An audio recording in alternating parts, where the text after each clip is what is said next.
placer como cada noche poder entrar en su casa a través de esta maravilla tecnológica que es la televisión. Pero usted me dice, pero esto es algo viejo, pastor, de la década del 50. Es cierto, pero ahora vamos a usar otra tecnología un poquito más moderna que la televisión, y nos vamos a conectar con España. Allí está un gran amigo, un gran conocedor de la palabra de Dios, alguien que se ha prestado para que podamos hacer juntos esta noche el programa. Me refiero a Samuel Pérez Millo. ¿Qué tal, Samuel? Un gusto poder saludarte en esta noche. Bueno, es fantástico poder participar nuevamente en el programa y aprovecho para saludarte no solamente a ti y a los que están colaborando en el estudio, sino también a todos aquellos televidentes a quienes conozco. Les envío un fuerte abrazo desde España. ¿Dónde estás ahora particularmente, Samuel? ¿En qué? Pues ahora... Sí. Sí, no, me decías, sigue. No, ¿en dónde estás? ¿En Madrid, Sí, Barcelona? No, estoy en Vigo, en el noroeste de España, donde habitualmente vivo y donde tengo la iglesia en la que estoy pastoreando, que hace justamente 3 días cumplí los 38 años de pastorado a pleno tiempo en esta iglesia. Ay, qué bien. Bueno, felicitaciones. 38. Gracias. ¿En qué año empezaste? Mira, empezamos, bueno, la iglesia, lo que es la iglesia más antigua de la ciudad de Vigo, que tiene 147 años de historia. Mira. Pero yo empecé hace 38 años, justamente en septiembre, y ahí estuve todos estos años, no solamente en el pastorado interno de la iglesia, sino también con otras actividades que la iglesia apoya, ministerio exterior, ministerio internacional, libros que se escriben y cosas por el estilo. Bueno, Samuel, te quiero hacer una pregunta que no tiene nada que ver con tu conocimiento teológico. Vigo es Galicia, y la gran pregunta que nos hacemos los argentinos es si los gallegos están muy enojados con nosotros porque en una época los habíamos hecho el destino de todos nuestros chistes. Para mí es una enorme satisfacción traerme cada vez que voy a Argentina algunos chistes de gallegos.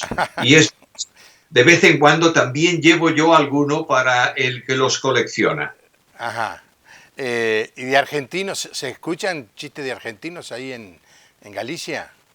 Mira, en la parte norte no tanto, pero en la parte sur sí hay algunos de argentinos. Ah, bueno, no me atrevo a pedirte que cuentes uno. Pues sabés que yo estoy casado con alguien cuya familia es de Galicia. La madre de mi esposa, Noemí, es de Galicia, ¿no? De Castiñeiras. Sí, ya lo creo, lo conozco bien. Santa Eugenia de Ribeira, por allí. Yo estuve un par de veces. Hermoso lugar de Galicia, enfrente de una ría. ¿Cómo se llama la ría?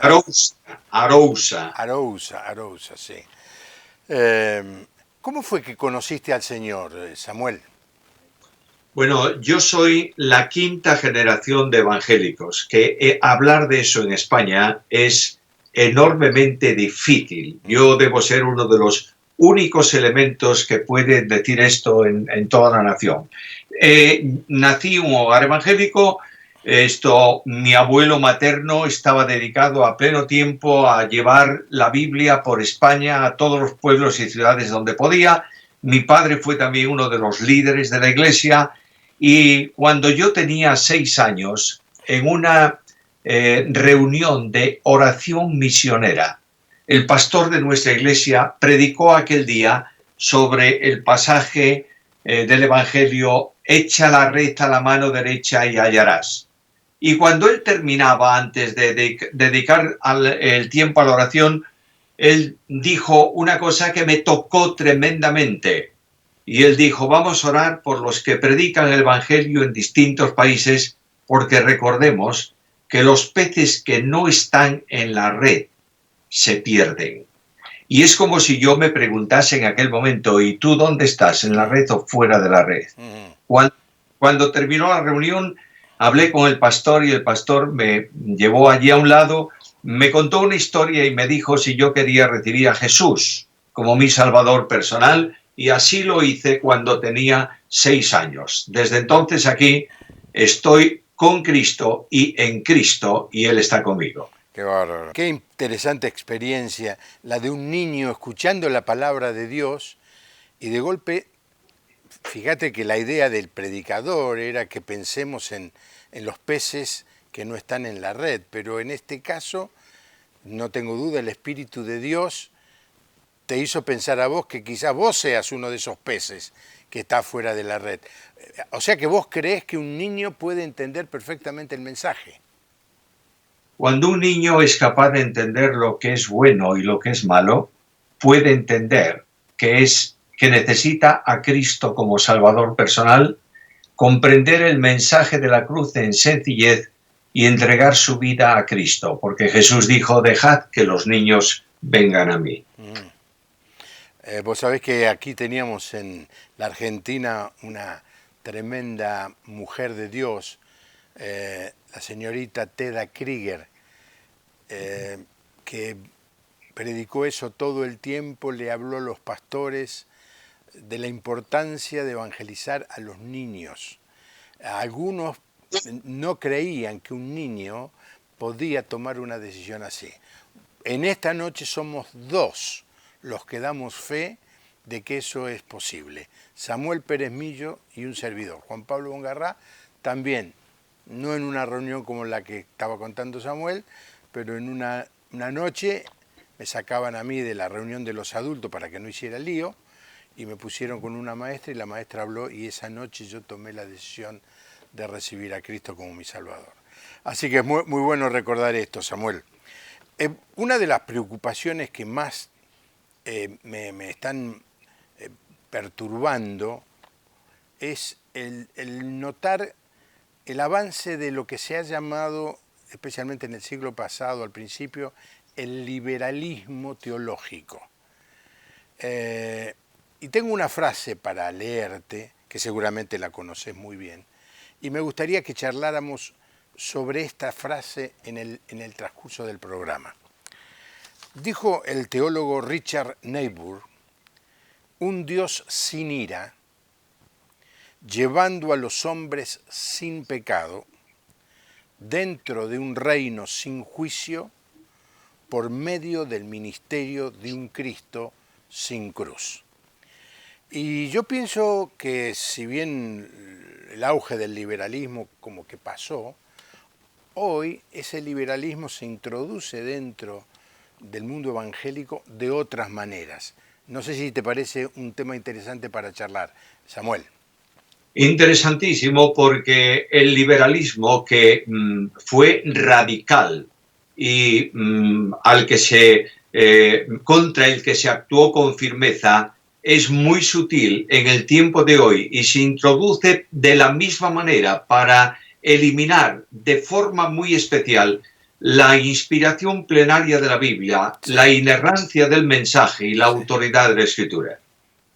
Sí, y podemos charlar un poco de estas frases de este teólogo Richard Niebuhr, aunque me gustaría que ampliaras el tema del ataque a la Biblia, ¿no? Justamente estoy predicando en la iglesia sobre el tema de la centralidad de la Biblia como palabra de Dios, porque el ataque no es tanto a dudar de la veracidad o de la inerrancia del texto bíblico, sino que el ataque viene con los agregados, es decir, con gente que ahora dice, he recibido de Dios esto, y pone eso que acaba de recibir a la misma altura que la palabra de Dios.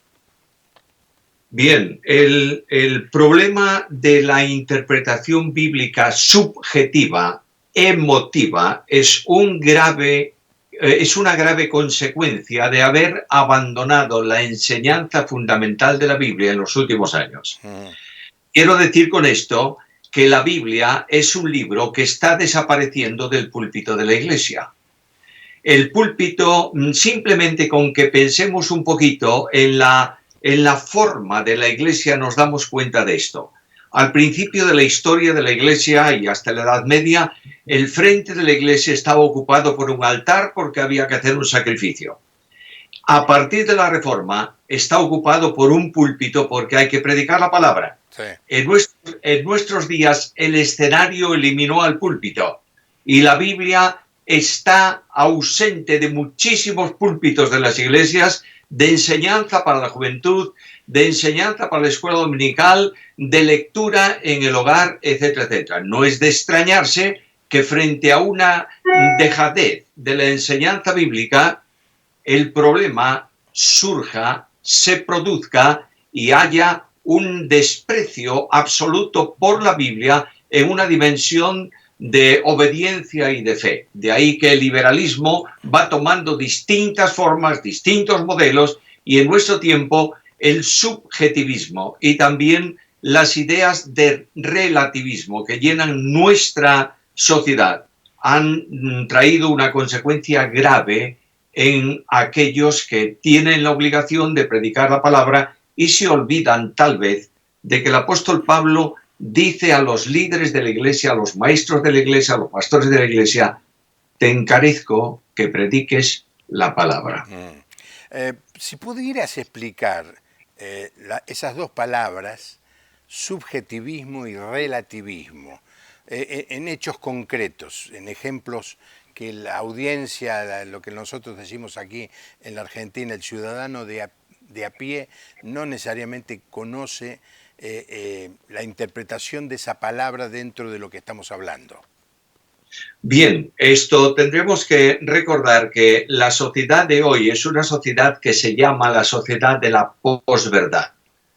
Esta palabra posverdad que salió del mundo de los artistas, etcétera, etcétera, quiere decir que lo único que es verdad es aquello que afecta de alguna forma la sensibilidad de la persona y lo acepta como verdad. Esto es un argumento que los políticos utilizan de una forma muy notoria en el día de hoy. Pero esto de la posverdad no es otra cosa más que una expresión todavía más grave del relativismo. ¿Qué es el relativismo?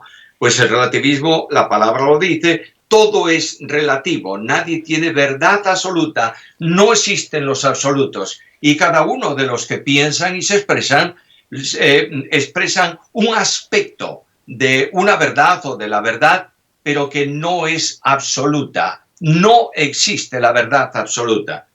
Este relativismo trae como consecuencia que la Biblia se interpreta un poco históricamente. Bueno, esto era para los tiempos de Pablo, aquello era para los tiempos de Moisés, el otro era para los días de Salomón, y las ideas que había en aquel tiempo no coinciden con las nuestras, por tanto hemos de modificar la aplicación de la palabra a la sociedad de hoy. Esto es un problema muy serio porque se olvidan que la Biblia es un libro de absolutos. Y el absoluto que tiene la Biblia está en su primera página, en el capítulo 1 de Génesis, versículo 1. En el principio, Dios. La sociedad de hoy está marginando a Dios y está convirtiendo cristianismo en religión, cuando realmente el cristianismo no es religión, es relación con Cristo. Esto en cuanto a ese aspecto. El segundo aspecto, el subjetivismo. Yo creo aquello que me afecta, que me toca, que me impulsa, que me impacta, etcétera, etcétera, de manera que si yo voy a un culto y se produce un show, un espectáculo en donde este grita y el otro habla y el otro dice y aquel, todo eso condiciona de una forma especial lo que yo siento. Por tanto, la Biblia debe ser interpretada no desde la hermenéutica bíblica, sino especialmente desde las sensaciones que produce.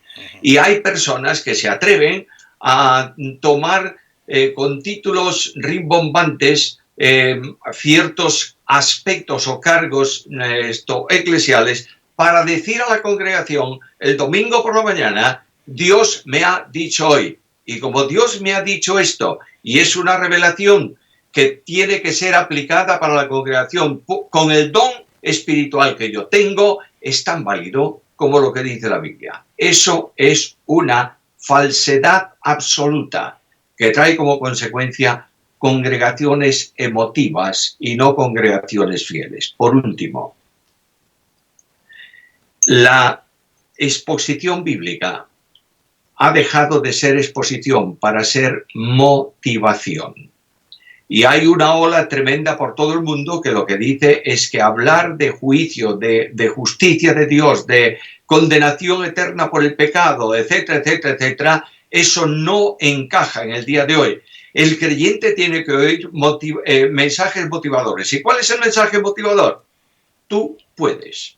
Oye, si yo puedo, entonces no necesito a Dios para nada y su palabra como guía personal. La gravedad de la situación es enormemente seria y hay problemas que son difícilmente solubles o reparados o que se pueden reparar en un mundo que vive de espaldas a la realidad de lo que la palabra de Dios dice. Ahora, Samuel, vos en tus 38 años de pastor has predicado sermones de todo tipo, de todos los libros de la Biblia. ¿No te pasó alguna vez preparando el sermón que te vino el pensamiento, bueno, pero si predico esto a la gente no le va a gustar? Si le digo que Dios es un Dios de amor, pero también un Dios de justicia, hablar de la ira de Dios, ¿esto alguna vez sentiste la tentación satánica, sin ninguna duda, de achicar la demanda del mensaje para hacerlo más fácil de escuchar? Sin duda ninguna. Y no solamente he sentido esa tentación, sino que en alguna ocasión he suavizado lo que iba a decir. Me arrepiento profundamente y he tenido que pedir perdón al Señor por no ser fiel a su palabra. No debemos estar enfatizando continuamente a la gente que el Dios de la Biblia es un Dios de justicia que te va a mandar al infierno. Eso es una verdad. Pero no puedo olvidar también que el Dios de la Biblia es amor, misericordia y gracia y que busca al pecador para salvarlo. Pero lo que no puedo yo es centrarme solamente en una perfección de Dios, en un atributo de Dios como el amor, expresado en su gracia y en su misericordia, y olvidarme de decir a las gentes que si no se acogen a la gracia de Dios y aceptan la misericordia de Dios y reciben a Cristo como Salvador personal, se van al infierno. Y aunque no le guste a la gente oír esto, no puedo rehusarme a decirlo por una razón, porque el mensaje de la Biblia no es mío, es de Dios. Y Dios me manda a predicar un mensaje amplio de amor, de gracia y de misericordia, pero con una advertencia seria sobre el pecado. Y esto no tiene que ver solamente con aquellos que nosotros a veces llamamos perdidos en el mundo, sino con los creyentes, con los cristianos en la iglesia. De otra manera, si yo no hablo de vez en cuando, no como tema monográfico siempre, del pecado en la vida del cristiano, y si yo no digo que la única forma de vivir la vida cristiana es de santidad, estoy quebrantando la voluntad de Dios, siendo infiel a su palabra y conduciendo al pueblo de Dios a una situación espiritual lamentable. Ahora, vos seguramente sabés que una de las iglesias más grandes en los Estados Unidos junta multitudes cada fin de semana en uno de los estadios más lindos que hay. El pastor tomó la decisión de nunca hablar de arrepentimiento y nunca mencionar la palabra pecado. ¿Cómo te suena esto? Bueno, tengo que corregir entonces un poco la calificación que tú le has dado.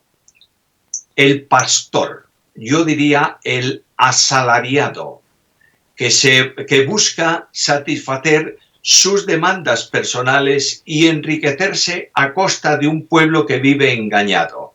No es posible dejar de hablar de pecado porque entonces tengo que dejar de hablar de la cruz. Y la cruz se produce como consecuencia del pecado. Si no fuera por el pecado, no habría cruz. Y cuando un creyente que ha recibido a Cristo se olvida de la cruz, automáticamente comienza una vida de pecado y una vida de miseria. Decía antes que la Biblia ha sido retirada del púlpito, pero la cruz también, no solo como mensaje bíblico. Hoy en día no se habla demasiado de la muerte de Cristo. Y si yo no hablo del sacrificio de Cristo para los cristianos, dejo de tener la motivación esencial para servir a Cristo. Pablo me dice que la Iglesia, el compromiso eclesial, el compromiso individual de cada creyente, no está en las exhortaciones que yo les dé sobre algo, sino específicamente en esto. El amor de Cristo nos constriñe pensando esto, que si uno murió por todos, luego todos murieron, y por todos murió para que los que viven no vivan para sí, sino para aquel que murió y resucitó por ellos. Saco la cruz, saco el compromiso y saco el ejemplo. Lo que pasa es que la cruz es muy ofensiva, Samuel. Si saco la cruz, todos los seres humanos somos buenos, porque nadie tuvo que morir por nosotros. La cruz atenta contra la autoestima de aquellos que se sienten o se creen justos y que no necesitan un redentor. Y esta es la tentación que los predicadores muchas veces tienen. No voy a predicar tanto de la cruz porque tengo que hablar del pecado, porque la única manera de explicar que el Señor Jesús murió es porque vino a dar su vida por nosotros en la cruz. Y da su vida a nosotros en la cruz porque no había otra manera de que nos pudiéramos salvar. Y porque estamos perdidos por causa de nuestro pecado. Y hay una gran tentación a reducir esto, y como decía esta frase que te leí, un ministerio, una predicación de un Cristo sin cruz, un Cristo bueno, un Cristo que nos acompaña, un Cristo que nos pastorea, un Cristo que responde todas nuestras oraciones, un Cristo que satisface todos nuestros caprichos. Es un poco el resultado de olvidarnos de la muerte del Señor, ¿no? Sin duda ninguna, no hay un Dios de gracia manifestado en carne, Jesucristo nuestro Señor. No es posible sin que antes haya pasado por la cruz. Y la cruz es la antesala para aquello que Pablo dice en Filipenses capítulo 2, versículos 8 en adelante, que dice que después de la muerte de Cristo, de su humillación, de su entrega de la cruz, dice que recibió el nombre, que es sobre todo nombre, para que en el nombre de Jesús se doble toda rodilla de los que están en el cielo, en la tierra y debajo de la tierra, y toda lengua confiese que Jesús es el Señor, para la gloria de Dios Padre. Cuando yo dejo de predicar la cruz y predico el Cristo bonachón, perdonadme esa frase, no es a veces muy respetuosa, predico un Cristo del encuentro, un Cristo del amor, de la compasión, que no se preocupa por el pecado, etcétera, etcétera, que cree que el pecado es simplemente una travesura de uno de sus pequeñitos hijos. Cuando yo predico a ese Cristo, estoy predicando lo contrario a aquel que murió por nosotros. Y no hay salvación más que por la obra redentora de Jesucristo en la cruz. Y esa obra redentora que cancela la cuenta de nuestros pecados, que cancela la responsabilidad penal que yo tengo con Dios a causa de mi condición pecaminosa, cuando yo me olvido de eso, automáticamente el Evangelio ha perdido su esencia. Y tenemos que enseñar no solamente en los mensajes a inconversos, sino a creyentes la realidad de la cruz y decirles que el pecado más pequeño cometido por un creyente ha costado la sangre del Hijo de Dios. Bueno, algunas congregaciones, Samuel, tenemos la costumbre, sin hacer diferencias, yo sé que muchísimas personas que miran este programa pertenecen a congregaciones que no tienen este hábito, esta costumbre de celebrar la Cena del Señor todos los domingos. Yo me crié y en nuestra iglesia, La Puerta Abierta, lo seguimos haciendo todos los domingos. Celebramos de la Cena del Señor porque ese momento nos hace recordar que estamos aquí, en la reunión estoy hablando, ¿no? Estamos en el culto, en la celebración, solamente porque alguien entregó su cuerpo y vertió su sangre por nosotros.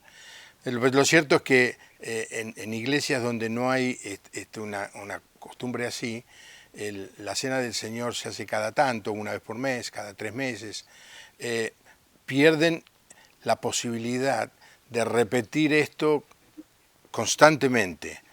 El centro de nuestra prédica es que Cristo Jesús murió por nosotros en la cruz, que Dios muestra su amor para con nosotros en que siendo aún pecadores, Cristo murió por nosotros.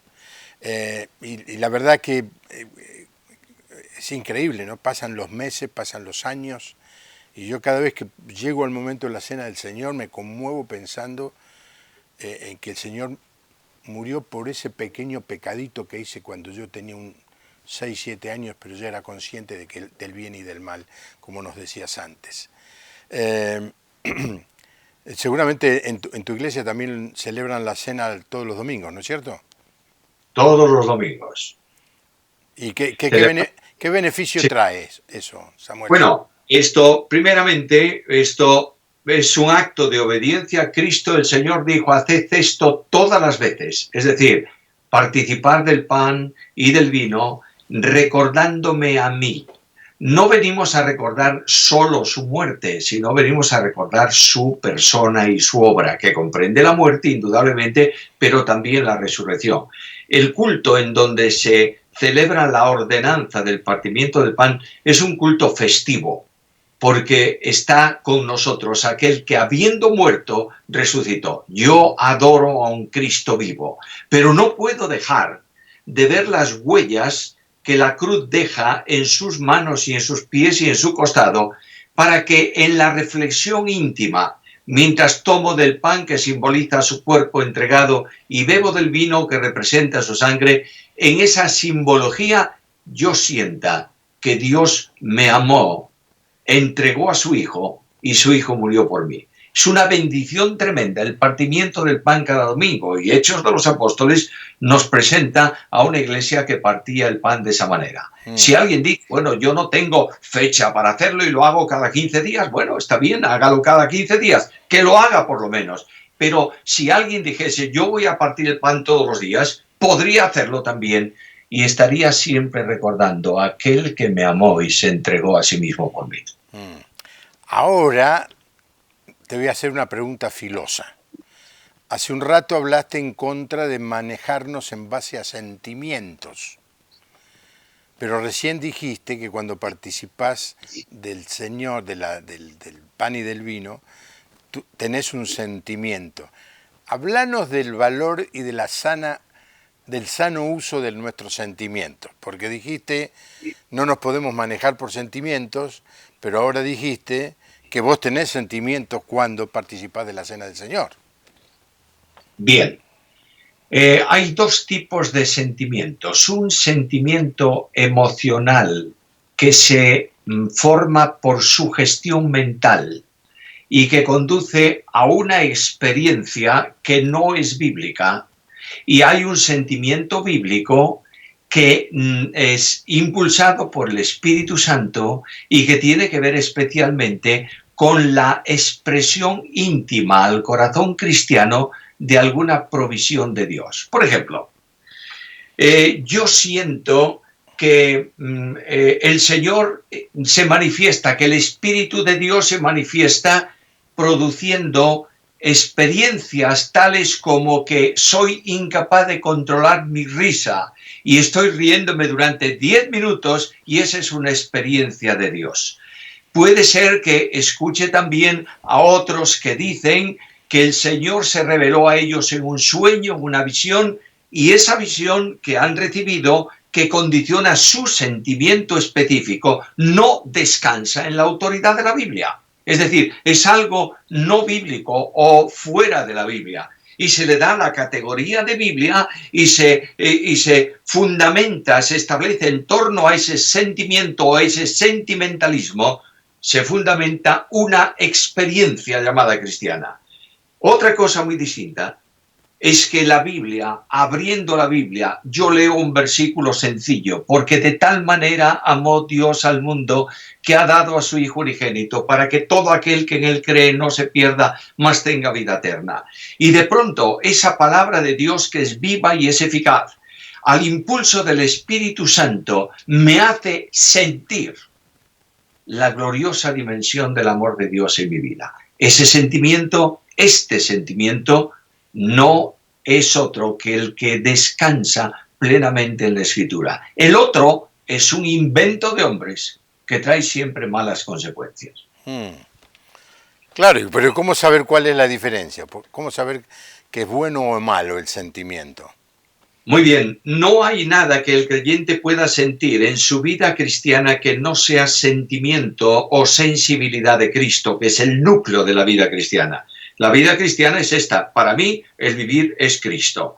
Cristo estuvo vinculado a la Biblia y no dijo nada. Él dice, no digo nada de mí mismo, todo lo cuanto yo digo lo he oído de mi Padre. Cada vez que alguien le preguntó algo, él dijo, ¿cómo lees? Lo remite a la Biblia. No hay ninguna revelación posible hoy que esté fuera de la Biblia. Por tanto, cualquier aspecto revelador, sentimental, que no descansa en un escrito bíblico, es un sentimiento o una revelación contraria al Espíritu de Dios y a la voluntad de Dios. Es decir, que la Biblia es la medida de todas las cosas. Tenemos que poner cualquier pensamiento, cualquier mensaje, cualquier sentimiento a la altura o al nivel de la palabra de Dios y decir, tiene que ver, se ajusta, armoniza o es algo que no tiene nada que ver y si no tiene nada que ver lo tengo que desechar, ¿no es cierto? Esto es lo que estamos escuchando. Sí, sí, es así. Es que el cristiano tiene que entender que Dios no va a revelar absolutamente nada en ningún sentido que no esté en la Biblia. El canon bíblico se ha cerrado. Los apóstoles, los 12 y Pablo, no están presentes para poder continuar con la enseñanza de la doctrina fundamental de la Iglesia porque ya está hecho y se ha escrito y nadie puede añadir nada a la doctrina bíblica establecida. Por tanto, aquellos que tengan la pretensión de ser apóstoles como los 12 deben entender que ese don, en ese sentido, no está operativo hoy.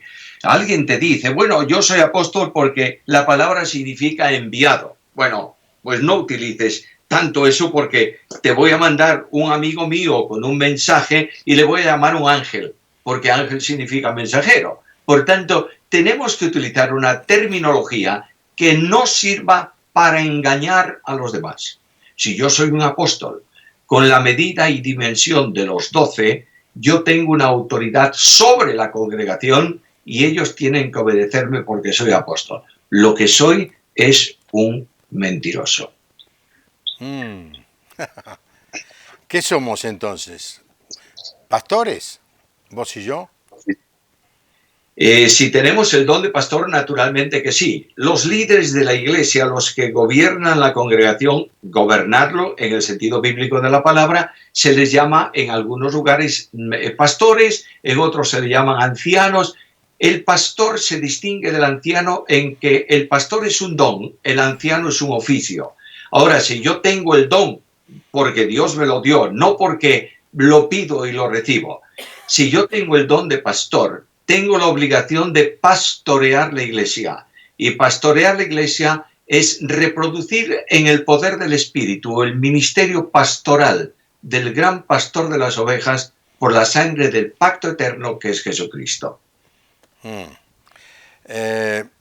Pero pasaste cerca en tus comentarios de algo que se repite y que cada vez se hace más popular y es el tema de los profetas que vienen a traernos un mensaje nuevo, un mensaje personalizado, un mensaje actualizado. Y nosotros tenemos que recordar que el apóstol nos dice, no menospreciemos las profecías. A ver, poneme en equilibrio esto que te estoy diciendo. Bien, en el Nuevo Testamento el término profecía, no el Antiguo, aunque indudablemente lo comprende también, pero en el Nuevo Testamento la profecía tiene 3 niveles. Primer nivel, profecía para revelación del misterio, escondido en Dios por tiempo, la doctrina de la Iglesia, la estructura de las congregaciones, la orientación de la vida cristiana, etcétera, etcétera. Esto fue revelado por los profetas, que son apóstoles de Cristo y que escriben en el Nuevo Testamento el asunto doctrinal y también escatológico. La profecía de los tiempos venideros, el Apocalipsis de Juan, por ejemplo, advertencias solemnes del apóstol Pedro, la epístola de Judas. Todos estos escritos son mensajes revelados por Dios a través de los hombres que Él escogió para esto.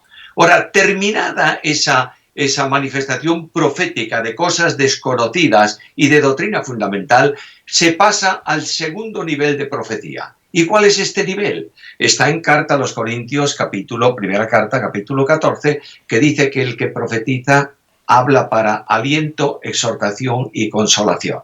En este sentido, se toma de la palabra de Dios y se hace la correspondiente aplicación al pueblo de Dios, hablando en el nombre de Dios. Ahora, que puede ser maestro, que puede ser pastor, ejerce un ministerio profético en el sentido de que puede decir a la iglesia, Dios dice así, y lee la palabra de Dios, qué es lo que Dios dice. Por tanto, eso aplicado a la iglesia traerá aliento para el que esté desalentado, consuelo para el necesitado y exhortación, orientación, reorientación para todos los creyentes en general. Tercer nivel de profecía. Este nivel segundo está operativo hoy y Dios lo utiliza para esos elementos de formación y de vida cristiana. Tercer nivel profético es aquel que tiene una revelación específica para algún problema personal. Solamente se sabe que ese es un mensaje profético cuando tiene cumplimiento. Y yo diría, perdónenme los oyentes, es posiblemente el más peligroso de los aspectos de la profecía para el tiempo de hoy. Ahora, lo que quiero decir con todo esto es que no hay ningún hombre ni mujer hoy en día, en ningún lugar del mundo, que pueda añadir una palabra profética en el sentido de revelación del futuro o de revelación de doctrina que no descanse en la Biblia, porque la profecía de Dios está contenida completamente en la Escritura y Juan dice que cualquiera que añada a la profecía de este libro recibirá las plagas manifestadas en él. Vuelvo al tercer ejemplo que mencionaste, Samuel, de profecías, cuando viene alguien con buena intención y en ningún caso que se la da de nada, simplemente te viene a dar un consejo. Antes de iniciar el programa me llamó alguien de Colombia y me dijo, Juan Pablo, dice, esta mañana me levanté y Dios me puso tu nombre en mi mente y dice, lo voy a llamar. Hace 20 años que no se comunicaba conmigo, porque me quería decir algo, no una palabra profética, me quería decir algo personal de él y quería que yo lo ayudara. Es decir, que Dios de golpe te da un sueño. A mí, yo digo, tiene como un susurro. A mí me susurra cosas, ¿no? Y trato de ser obedientes a eso. Entonces, suponete que pasa esto, que Dios me inquieta y me dice, decile a Samuel Pérez Millo esta palabra. Y me da algo para decírtelo a vos. Y yo, con toda, te digo, de la mejor manera, con la mejor buena intención, te llamo por teléfono y te digo, Samuel, sentí esto del Señor, te quiero decir esto.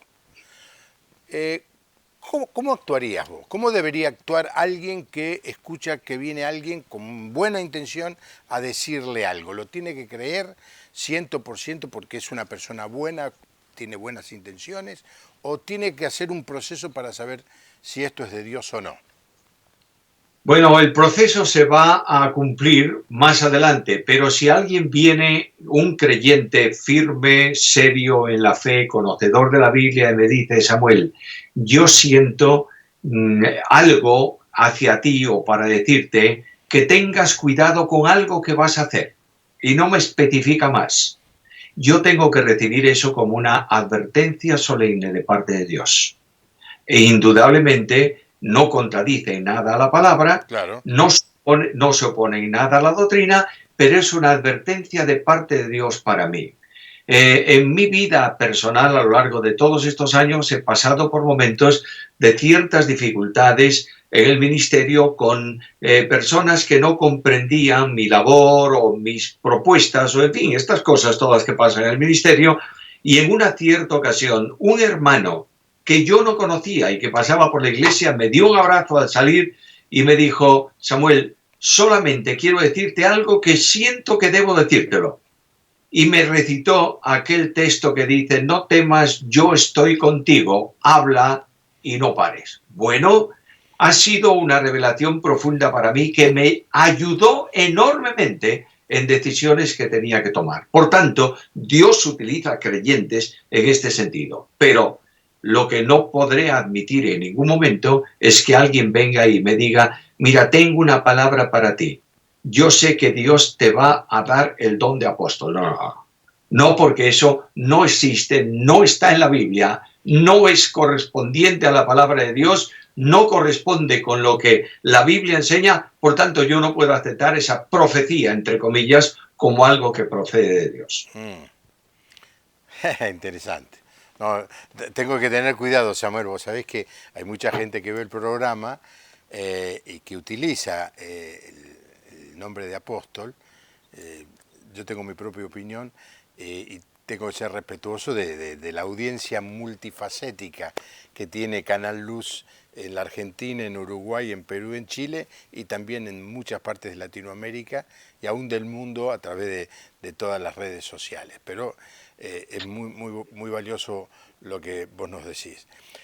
Dame, como experimentado pastor, porque vos sabés que coincidimos, yo comencé mi pastorado en la Iglesia de la Puerta Abierta hace exactamente 38 años.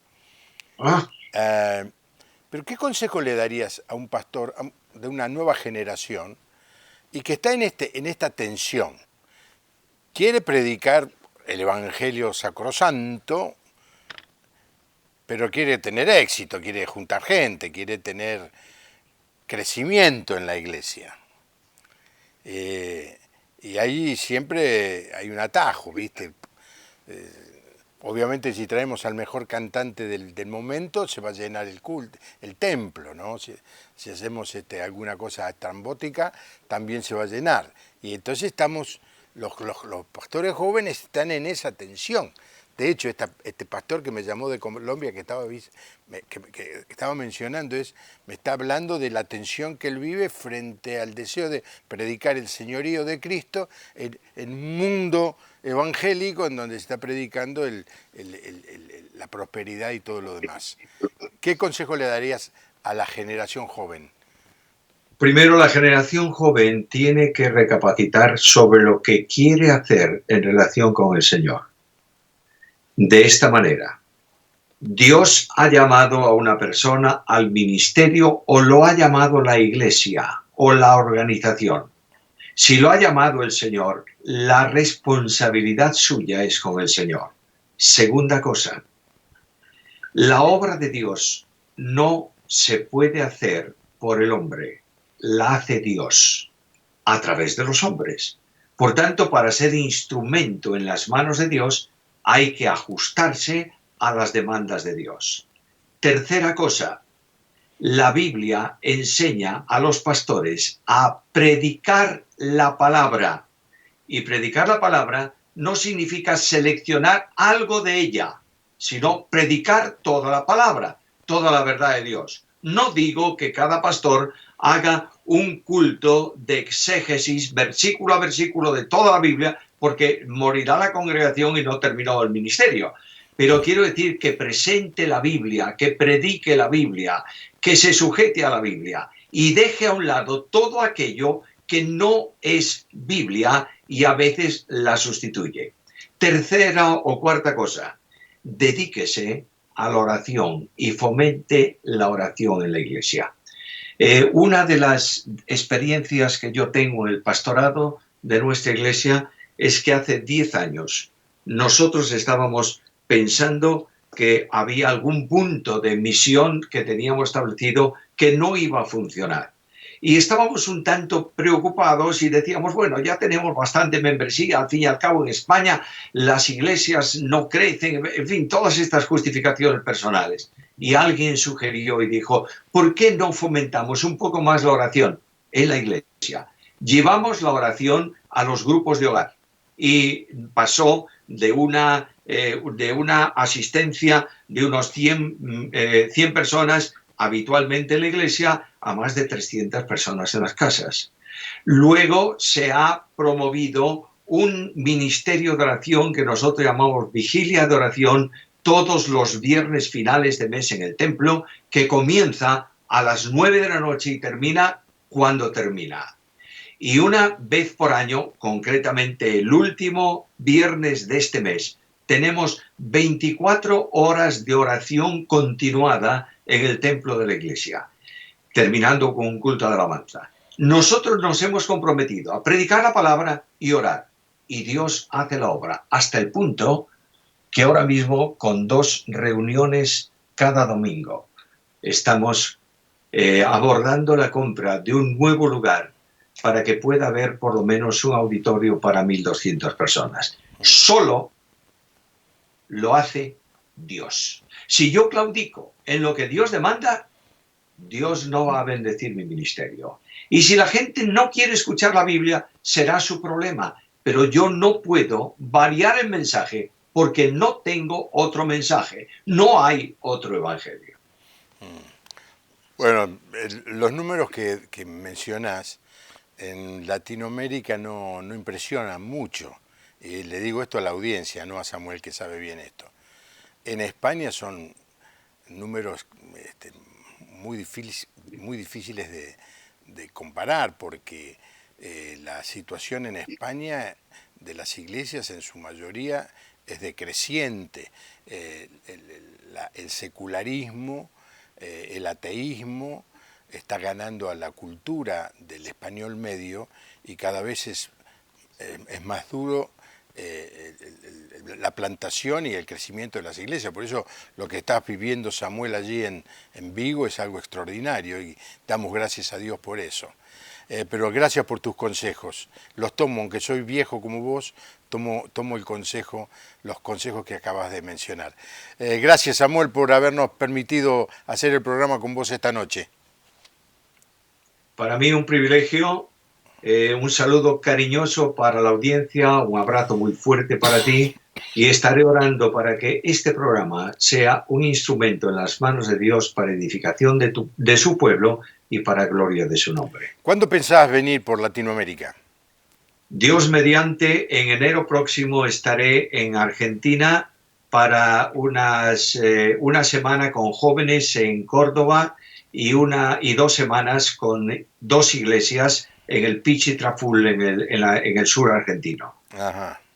O sea, solamente vas a lugares lindos, no a Buenos Aires. Te espanta la ciudad, Samuel.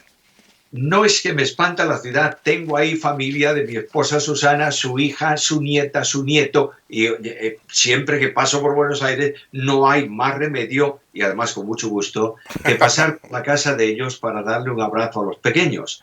Por tanto, sí voy a Buenos Aires y sí estoy en la ciudad, pero realmente, honestamente, estamos frenando un poco en el Ministerio Internacional porque yo quiero ir delegando, haciendo salida del ministerio pastoral, porque no conviene perpetuarse en el sillón eclesiástico.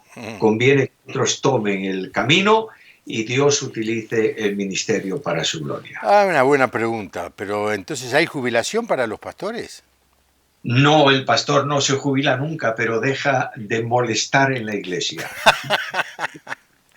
Quiero decir con esto que cuando tú ya eres un poco mayor, entrado en años, hay muchas cosas que por condición natural no te gustan demasiado. Y a veces dices, pues no, esto, aquello no, eres un grillo chillón dentro de la congregación. Lo mejor es que otros tomen el relevo y que este relevo te bendiga a ti, porque tú vas a ser edificado, vas a escuchar ministerio, vas a ser feliz y vas a tener posiblemente menos problemas estresantes que siempre forman parte del pastorado en la iglesia. Bueno, te tomo eso, ¿eh? No quiero tener más estrés, pero es difícil, es difícil. A todos los que Dios nos ha regalado cierta salud, cierta capacidad, es difícil parar, pero hay que aprender a parar. El otro día estaba charlando con Luis Palau y le preguntaba si iba a viajar y me dijo, no, Juan Pablo, ya está, fui a España y fue mi último viaje. Yo ahora me dedico a empujar a todas las nuevas generaciones. Y sé que para él debe haber sido muy difícil decir, bueno, hasta aquí llegué. Y en algún momento vos la vas a tener que decir, hasta aquí llegué. Y en algún momento, para felicidad de toda la iglesia, va a llegar el día en que yo diga, hasta aquí llegué. Aunque la gente que ve el programa me llama, pastor, siga, no abandone, siga adelante con el programa, ¿sí? Pero algún día va a tener que llegar ese día en que vamos a decir hasta aquí, si no el Señor va a decir, bueno, basta. Naturalmente, y cuando llegue ese día, como estamos más o menos en la misma edad, podemos ir a hacer alguna cuestión de deporte suave, ir a pescar juntos, recordar tiempos antiguos y orar también juntos por la obra de Dios y su crecimiento. Bueno, cuando quieras. ¿Dónde pescás vos habitualmente? Yo normalmente cuando voy a pescar es aquí en la costa gallega, en las rocas del mar. A veces voy a pescar, lo único que hago es bañar el Al suelo. animalito que le pongo al anzuelo, pero disfruto y sobre todo cuando voy con alguno de mis hijos, aprovecho toda esa tarde, no tanto para pescar, sino para charlar, que es importante también familiarmente hablando. Sí, a mí la pesca no me gusta nada, nada. Bueno, pero voy a tener que aprender a pescar. Porque los jóvenes de la iglesia ya no me llaman más que vaya a jugar al fútbol con ellos, porque no quieren pagar la ambulancia seguramente. Claro, claro, Un, claro. un abrazo grande, Samuel, saludo a la familia y a la iglesia especialmente. De tu parte, gracias por todo, bendiciones. Espero que le haya gustado el programa, que lo haya hecho reflexionar. Samuel nos ha regalado un montón de consejos y fundamentalmente ha dicho esta verdad absoluta. Este es el centro, esta es la base de nuestra fe, la palabra de Dios. Leerla, estudiarla, meditarla, memorizarla y obedecerla. Esa es nuestra tarea. Los domingos a la noche, usted sabe, puede conectar su página de internet a lapuertaabierta.org y allí va a escuchar un mensaje de la palabra de Dios desde la iglesia a través de internet, no a través de Canal Luz. Le hago la competencia, no le diga nada a ellos, pero a la gente de Canal Luz, pero le hago la competencia los domingos a la noche a Canal Luz, lapuertaabierta.org. Que tenga una buena noche, que Dios le bendiga.